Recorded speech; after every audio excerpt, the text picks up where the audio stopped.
This video is going to be for Ford, Lincoln, and Mercury proximity keys. This particular vehicle is a 2014 Ford Escape and has this proximity key. We're going to flip to our Ford, Lincoln, Mercury Prox instructions and read through our notes and hints. Some of these vehicles require a 10-minute security delay because of Ford. Some of those delays can be overridden with a tool, and some of them you actually have to wait the 10 minutes. Because of that, as you're programming, make sure your battery in your vehicle is good and strong. Make sure you turn off the radio and the climate control to save battery during the delay. Some of these vehicles require two programming steps, one for the proximity function, which is your push to start, and one for the backup transponder that's embedded in the key. Ford vehicles have a special spot where you have to place the new proximity key during the programming step. And we've listed on the flip card hints where those spots are. One spot is here in the steering column, as this car has. You can see this little slot on the steering column, and that's where you put the key during the programming step. Some vehicles it's in the center console between the seats. Some vehicles it's hidden underneath the tray that's in the cup holder. To clean it out, you have to remove that little tray and you'll see the slot. And other vehicles it's inside the glove compartment, at the back of the glove compartment. So basically you have to check those locations and find it's always a spot and it's always marked. You can see here there's a little marking for the transmission looking signal. So you got to find that spot ahead of time. Ford, Lincoln, Mercury vehicles can accept a maximum of just 4 proximity keys. If the vehicle already has 4 programmed, it'll fail to add another one. The nice thing is, Ford proximity keys, the remote buttons always program in with a key. So once you add the prox and get it working, the remote's going to work as well. As you're going through the programming steps on the tool, you're going to select either keyless or in some cases key and keyless. If both options exist, you're going to try the first one first, and then if it fails, you'll go to the other option. If you are able to use the keyless option, you can do the programming in just one step. Once connected, select Add Keyless and follow the instructions to add both the prox and the backup transponder in one process. If, however, you have to use the key and keyless function, it'll be a 2-step programming process. First, you'll select Add Key to program the backup transponder, and then you'll select Add Keyless to program the prox and the remote. When you're instructed to turn the ignition on with a proximity key, what you want to do is push the start button without touching the brake. That's how you get the vehicle into the on but not running.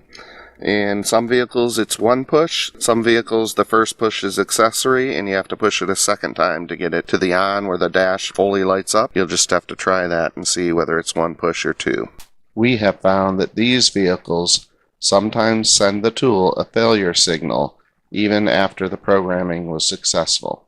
So if you get a failure message after programming a prox, you need to ignore it and just keep going.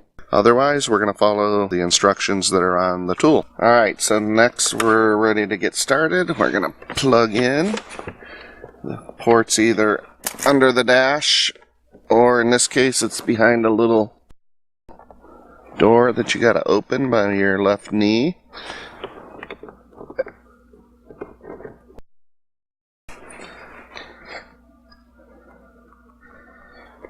Okay, we're going to say OK to the disclaimer.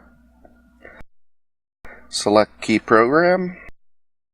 We're going to go down to Ford USA, which is really all North America. We're going to go to Buy Vehicle. We're going to go to Escape and down to 2014. As we mentioned, there's multiple options for keyless. There's just plain keyless, and then there's key and keyless. We're going to try the keyless first. Loading the database. Turn ignition off. We say OK. And we got a connection error. So this is our indication that keyless was the wrong choice. We say OK. Back to that menu, and we're going to select the second option, which is key and keyless. Loading the database. And we're in. Turn ignition off, which it is. I'm going to say OK. and it's connected now. So here we have add key, erase key, all keys lost, add keyless, erase keyless. And this is one of those cases where you have to add the key function, which is the transponder part of the key, separate from the proximity function of the key. And that's because if your battery dies in this Prox, you can actually hold the key up to here, and a transponder will let you start the car in an emergency situation. Because of that extra function, you have to add a key, and then we're going to add keyless separate. So I'm going to start with the add key function. I'm going to insert the new key, which is here. And in this case, when it says insert, it's not an ignition, but I'm going to insert it into this spot on the vehicle that I told you about earlier, and we're going to say OK. It says total keys 2, so currently there's 2 keys programmed. I'm going to say OK to that. It says reading pin code, wait for several minutes, so we're just going to hold the key there while it adds the key transponder function. It says communicating, please wait. Total keys 3. As you can see, it has now added that transponder function to the vehicle. We got a success. And we're back to our menu, and now we're going to add keyless, which will program the proximity function and the remote function all at once. So we're selecting add keyless. This is a warning to add the key first, which we already did. Say OK. Reading the pin code, and we're going to wait for a couple of minutes. Alright, it says within 15 seconds press the unlock button on the remote, and it means for the new one. So there's my push. There was no response by the vehicle, but we know it worked anyway. This is a case also, we have a failure message, but we are going to ignore it, or we're going to test the key anyway. So I'm going to say OK. I'm now going to check the unlock button, and you can see it responds. So the key did indeed program into the car Prox function and the remote function. So with that, we're going to unplug, and then we'll properly test each of these keys. For proximity keys, the proper testing is I'm going to leave just one key in the vehicle, and I'm going to hop out. I'm going to set the other Prox at least 10 feet away.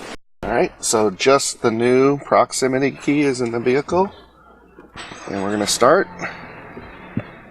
and you can see the car started quickly and easily.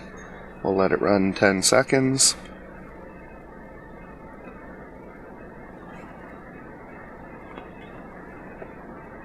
Alright, so the new key is working, and I'm going to switch and just double check the original key. Alright, so now I have the original in the vehicle, and we'll start, and that shows the original still working. We'll let it run 10 seconds. If there were 2 originals, you'd have to also check that one separately as well.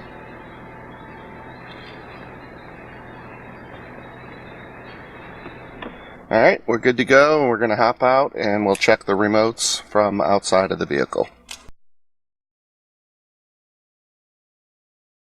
First, we'll test the original. Lock, unlock. That's good. Now we'll test the new. Lock, unlock. We're good to go.